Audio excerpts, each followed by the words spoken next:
Good to see you. Congratulations. Thank you. I thought, there's sort of an irony and a nice connection here. The fact that while Ryan was sort of working on Fruitville Station with you, he comes together with Stallone to do this. And of course, working with Ryan in this project, how different from that previous one? Not too much different. It's different budget. I think the trailers were a lot different. The trailers were definitely a lot different. But honestly, Ryan, me and Ryan talked about this before we even shot Fruitville Station. So to kind of see that coming to fruition so fast was pretty incredible. And to watch him grow, and to grow with him. We grew together from project to project. So our connection and our communication was very shorthand, and it paid off. Yeah, it sure did. Sure did. It really paid off. Obviously, you're a guy that's always been in shape, but I assume a little extra training here? Extra training, yes, definitely. Strip down the diet. I think that was the hardest thing for me to let go is the food, and just completely change my diet, and that really helped out a lot. Exercising, 6 days a week, sometimes two to three times a day, and if you do anything consistently for that long, for about a year, hardcore, your body will definitely change, and yeah, that was the best I've ever looked, yeah, for sure.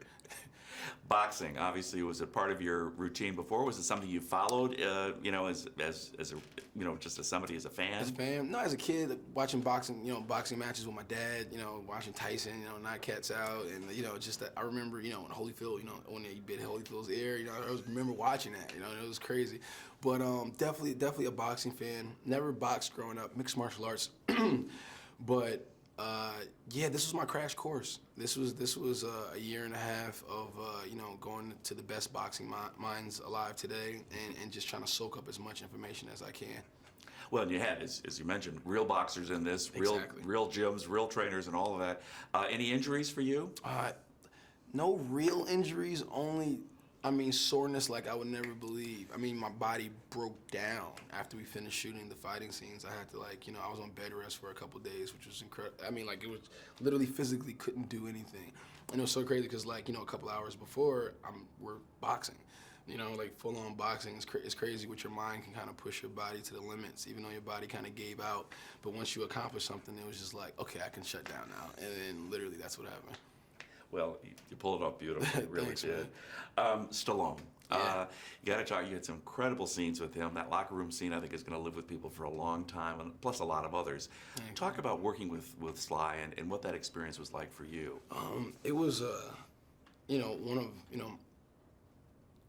of, as far as experiences go, it's up there.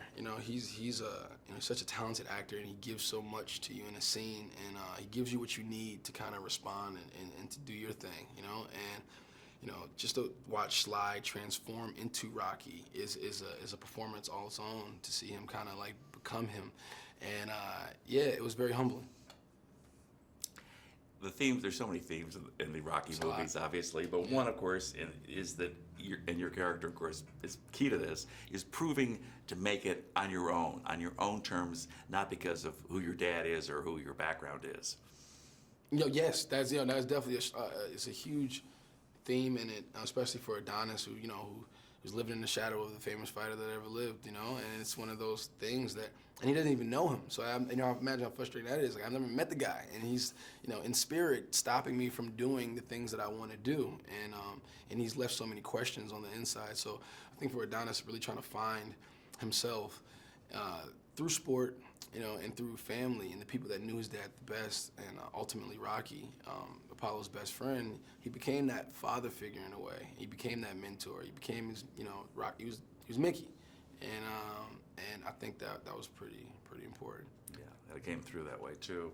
I love so many of the scenes with you and Tessa, and that whole relationship between Adonis and Bianca is a wonderful part of this movie, and I'm sure obviously it was something you enjoyed doing very much. Yeah, for sure. She's such a great actress, and we have a lot of fun, and that's the thing. If you can go to work and it doesn't feel like work and you're having a good time, sometimes you just find those magic moments, and we definitely connected. And she's such a strong actress, and I think there's nobody else that could have played this role, of a girl from Philly, very independent, very focused on her goals, very focused on making it, and not letting anything stop her. So to kind of have these two people who have similar mind states to try to fall in love together is interesting to watch. Exactly.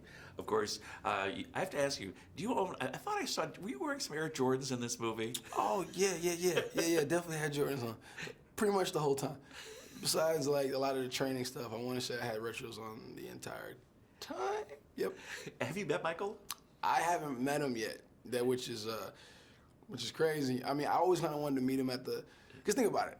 I've known about this guy for my entire life. He just found out of me probably, however long ago. You know what I'm saying? So it's something else. I always wanted to meet him on the level. I never wanted to be come up to Mike like a fan. And he was like, all right, kid, what's up? Whatever it would be. I always wanted to be like a mutual, like, what's up? What's going on? Respect. Well, you really are on the same level. Let me tell you, coming from Chicago, I can tell you that.